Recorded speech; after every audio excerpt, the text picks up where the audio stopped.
Case అయినా political scene మార్చేసిందా? రెండు తెలుగు రాష్ట్రాల్లో ఇమేజ్ డ్యామేజ్ అయిందా? రాజకీయ భవిష్యత్తు అగమ్య గోచరంగా మారనుందా? అధిష్టానం మరో అవకాశం ఇస్తుందా? కేసులు చూపించి అక్కడి నుంచి తప్పిస్తుందా? నోరు పారేసుకునే ఆ మాజీ ఎమ్మెల్యే తన సీటు వదులుకోవాల్సి వస్తుందా?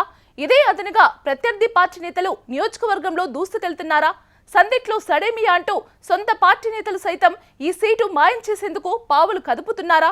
ఇంతకీ ఆ మాజీ ఎమ్మెల్యే ఎవరు?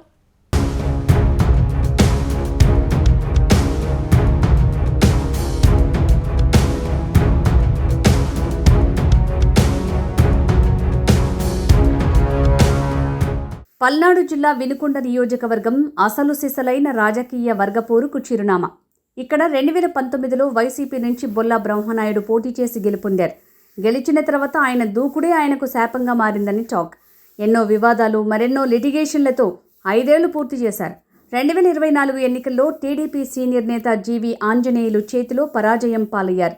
ఎప్పుడూ నోటి దురుసుతో వివాదాస్పదంగా నిలిచే బ్రహ్మనాయుడు తాజాగా హైదరాబాద్ పరిధిలోని ఒక భూమి వ్యవహారంలో జైలుకు వెళ్లారు. బొల్లా బ్రహ్మనాయుడు రంగారెడ్డి జిల్లా కోర్టు నుంచి బెయిల్ పొంది ఈ నెల 19న చెంచల్గూడ జైలు నుంచి విడుదలయ్యారు. హైదరాబాద్ శివారులోని గండిపేట ప్రభుత్వ భూమి కబ్జా కుట్ర కేసులో తెలంగాణ పోలీసులు ఆయన్ని అరెస్ట్ చేయగా 14 రోజుల రిమాండ్ అనంతరం ఆయనకు విముక్తి లభించింది. ఈ విడుదల పల్నాడు జిల్లా, ప్రత్యేకించి వినుకొండ రాజకీయాల్లో తీవ్ర సంచలనంగా మారింది. అయితే గండిపేట పరిధిలో దాదాపు 1000 కోట్ల నుంచి 1500 కోట్ల విలువైన 9 ఎకరాల 28 గుంటల ప్రభుత్వ భూమిని నకిలీ జీవోలు, ఫోర్జరీ పత్రాలతో కబ్జా చేయడానికి ప్రయత్నించారనేది ప్రధాన ఆరోపణ. నార్సింగి పోలీస్ స్టేషన్లో కేసు నమోదు కాగా సైబరాబాద్ ఈఓడబ్ల్యూ పోలీసులు జూన్ 5న తమిళనాడులోని కాంచీపురంలో బ్రహ్మనాయుడిని అరెస్టు చేశారు. ఈ డీల్కు సంబంధించి బ్రహ్మనాయుడు బ్యాంకు ఖాతా నుంచి 1.25 కోట్లు బదిలీ అయినట్టు పోలీసులు గుర్తించారు.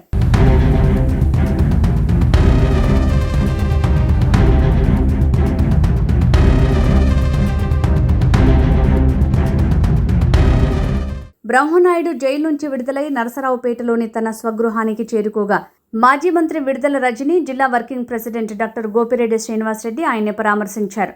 కూటమి ప్రభుత్వం రెడ్ బుక్ రాజ్యాంగం అమలు చేస్తూ ప్రతిపక్ష నేతలపై కక్ష సాధింపు చర్యలకు పాల్పడుతోందని వారు విమర్శించారు. కాగా గతంలోనూ బ్రహ్మనాయుడుపై అనేక ఆరోపణలు ఉన్నాయి. బ్రహ్మనాయుడు పూర్తిగా తన వివాదాలు, కేసులకే పరిమితమవుతున్నారు. ఈ క్రమంలో నియోజకవర్గంలో వైసీపీని నడిపించే నేత కరువయ్యారు. 2 తెలుగు రాష్ట్రాల్లోనూ బ్రహ్మనాయుడుపై కేసు తర్వాత పార్టీ ఇమేజ్కి నష్టం జరిగిందని చెప్తున్నారు రాజకీయ విశ్లేషకులు. దీంతో పొరుగు నేతలు సైతం దూరంగా ఉంటున్నారు. వినుకొండ వైసీపీలో ఇప్పటికే క్యాడర్ 2 వర్గాలుగా చీలిపోయింది. ఒక వర్గం బ్రహ్మనాయుడైతే మరో వర్గం నక్కా నాగిరెడ్డి.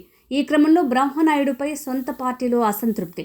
అంతేకాకుండా 5 ఏళ్లు అధికారంలో ఉండి కూడా పార్టీ క్యాడర్ని నిర్లక్ష్యం చేశారని ఆరోపణలున్నాయి. తాజాగా వైసీపీ నిర్ణయం మేరకు ఏపీ రాష్ట్ర వ్యాప్తంగా కూటమి ప్రభుత్వం 2 ఏళ్ల వెన్నుపోటు కార్యక్రమం నిర్వహించారు ఆ పార్టీ నాయకులు.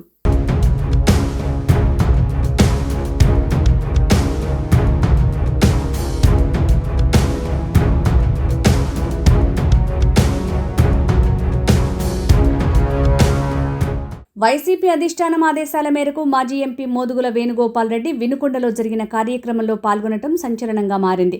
మోదుగుల 2009లో టీడీపీ నుంచి నరసరావుపేట ఎంపీగా గెలిచారు. 5 ఏళ్లు పార్లమెంటు పరిధిలోని ప్రతి నియోజకవర్గంలో తనకు ఒక గుర్తింపు తెచ్చుకున్నారు. వినుకొండలో బ్రహ్మనాయుడును మార్చే ఆలోచనలో పార్టీ ఉందా అనే చర్చ మొదలైంది. ఇక్కడ బ్రహ్మనాయుడు వివాదాల వేళ సిట్టింగ్ టీడీపీ నేత జీవి ఆంజనేయులు స్పీడ్ పెంచారు. నియోజకవర్గం మొత్తం కలియదిరుగుతున్నారు. ప్రతి వార్డులోనూ పర్యటిస్తున్నారు. తన ఇమేజ్ పెంచుకునే ప్రయత్నం చేస్తున్నారు. బ్రహ్మనాయుడు అవినీతి క్యారెక్టర్ గురించి ప్రజల్లోకి తీసుకువెళ్తున్నారు. నియోజకవర్గంలో ఎలాంటి సంఘటన జరిగినా తాను ఉన్నానంటూ రంగంలోకి దిగుతున్నారు ఆంజనేయులు.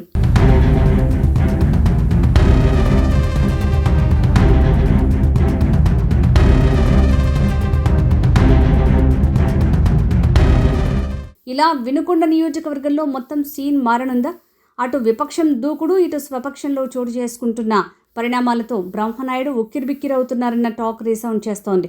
రాజకీయంగా తన భవిష్యత్తు ఏంటనే ఆందోళన ఆయనలో కనిపిస్తోందట.